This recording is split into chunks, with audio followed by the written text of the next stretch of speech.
Bonjour, vous êtes de plus en plus nombreux à nous demander comment végétaliser de manière simple et pratique son alimentation pour rester en bonne santé. Et on va voir, c'est assez simple.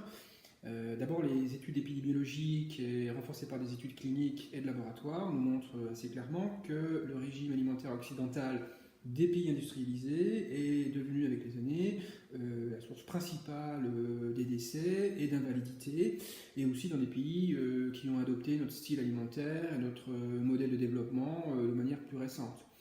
On est face à une explosion de maladies chroniques, on le voit chez nous en France, avec un système de santé qui montre des signes d'essoufflement. Et il faut savoir que dans le passé, c'était les maladies infectieuses qui tuaient le plus. Aujourd'hui, eh bien, c'est les excès de gras, de sucre et de sel dans tout un ensemble de produits industriels, de la malbouffe. Et il y a un autre phénomène aussi qui intervient en parallèle, c'est l'exposition aux polluants persistants dans notre environnement, dans l'air, dans l'eau, dans nos assiettes également. Il y a des additifs alimentaires, il y a des pesticides comme l'atrazine, comme le glyphosate. On a des métaux lourds aussi dans l'alimentation. Et donc c'est tout un cocktail chimique auquel on est confronté et qu'on ne peut pas éviter. On retrouve tout un ensemble de polluants même dans les enfants quand ils viennent de naître.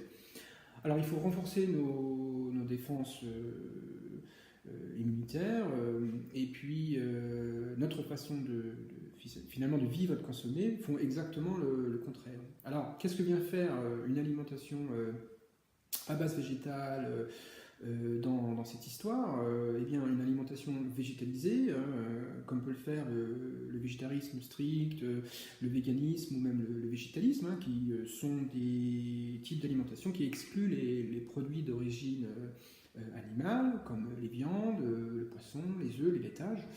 Il s'agit d'une alimentation donc, à base végétale, complète néanmoins, appropriée, si c'est bien fait, comme le recommandent maintenant diverses autorités sanitaires, dont l'OMS, l'Organisation mondiale pour la santé, qui reconnaît son intérêt. Et puis c'est aussi une façon très viable de consommer pour l'avenir de notre planète, il faut le préciser. Des livres de recettes végétaliennes, on en trouvera beaucoup maintenant. Il y a une parution quasiment toutes les semaines. Moi, je suis en train de lire le grand livre de l'alimentation végétalienne, qui est écrit par Alice Gritam et Alix Lefief-Delcourt, avec une préface du médecin nutritionniste, le docteur Jérôme Bernard Pellet. Alors, c'est un livre que je recommande, surtout pour ceux et celles qui veulent trouver des recettes végétaliennes. Donc c'est un bon livre avec lequel commencer pour trouver son information. Et il y en a d'autres, évidemment, vous en trouverez beaucoup. Alors, juste une petite parenthèse sur en fait, les bienfaits de cette alimentation végétalienne dans notre alimentation. C'est en fait les recherches qui ont été faites dans ce domaine. Alors les recherches ont montré par exemple qu'un régime végétarien ou même végétalien peut être recommandé dans la gestion du diabète de type 2. Alors, ça vient d'études cliniques qui ont été faites aux États-Unis. Effet intéressant, on a pu montrer qu'une faible teneur en graisse, par exemple, dans un régime végétalien, pouvait être en fait plus efficace dans le contrôle de la glycémie et des lipides qu'un régime conventionnel qui est proposé par l'Association américaine du diabète, qui est une grande organisation qui aide les patients souffrant de diabète de type 2 à mieux gérer leur diabète. Autre étude, c'était une étude sur en fait, une alimentation végétalienne sur 7 jours. 7 jours pour montrer finalement qu'il y avait des changements significatifs sur certains biomarqueurs comme le cholestérol, les lipides, la glycémie et puis aussi le poids, l'hypertension. Donc c'est toutes des mesures qui sont faites pour prédire les risques futurs de maladies cardiovasculaires et de problèmes métaboliques.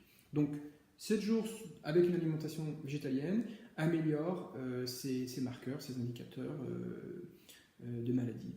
Alors, il y a d'autres données épidémiologiques et expérimentales qui suggèrent que l'exposition à des produits chimiques tels que les polluants organiques qui persistent dans notre organisme, ont aussi des effets sur les métabolismes comme celui du glucose et des lipides. Donc c'est assez grave. Et puis donc, alors, on voit l'intérêt de l'alimentation végétalienne. Pourquoi? Parce que les aliments gras, on les trouve dans la viande, le poisson bien souvent, et ce sont les sources principales de ces polluants qui s'accumulent dans nos tissus, parce que souvent ils s'accumulent dans les tissus graisseux. Et l'utilisation d'un régime végétarien, au moins végétaliser son alimentation, pour commencer, en excluant certains de ces aliments, pourrait être bénéfique, puisqu'il nous éviterait cette exposition à ces polluants qu'on retrouve de plus en plus. Donc en fait, il y a vraiment deux effets. Déjà, l'avantage d'une alimentation végétalienne pour sa santé, et en plus le fait de prévenir certaines maladies, et aussi d'éviter cette contamination avec des polluants qui se retrouvent à peu près partout maintenant dans notre environnement. On parlera des résultats sur le cancer plus tard, ce sera pour la prochaine fois. Enlever les viandes et les laitages des menus, donc c'est faisable, c'est possible, c'est pas compliqué. Végétaliser son alimentation a de nombreux bienfaits pour rester en bonne santé.